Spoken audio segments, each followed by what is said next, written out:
La tempête, qui a fait 47 morts, relance le débat sur les vulnérabilités de la côte Est face aux aléas climatiques. New York n'était pas prête.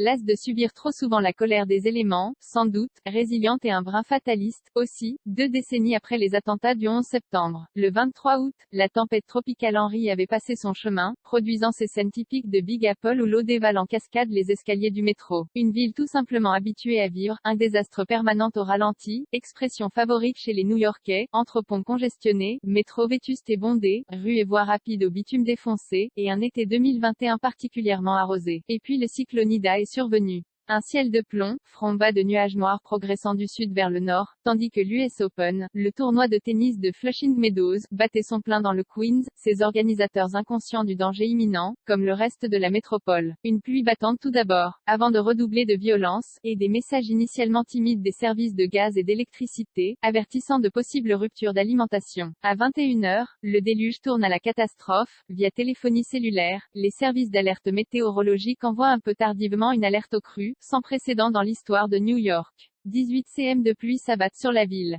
Central Park en recensera 8 cm en 1 heure. À nouveau, des torrents dévalent les marches des stations de métro, prenant au piège usagers et conducteurs de rames confrontés à la furie des éléments. Le pire se produit, l'eau monte également sur la piste cyclable menant au pont de Brooklyn, sur la voie rapide aérienne FDR, Franklin Delano Roosevelt, le long de l'East River à Manhattan. Devant des passagers sidérés, elle envahit le terminal B de l'aéroport international de Newark, conduisant à l'annulation de centaines de vols, ainsi qu'à LaGuardia et JFK. Le pire se produit dans le Queens, tandis que les bus se feraient un chemin sur des artères immergées. Des murs s'affaissent, surprenant des familles entières qui vivaient en sous-sol. À Forest Hill, la plus jeune des victimes avait 2 ans, la plus âgée, 86.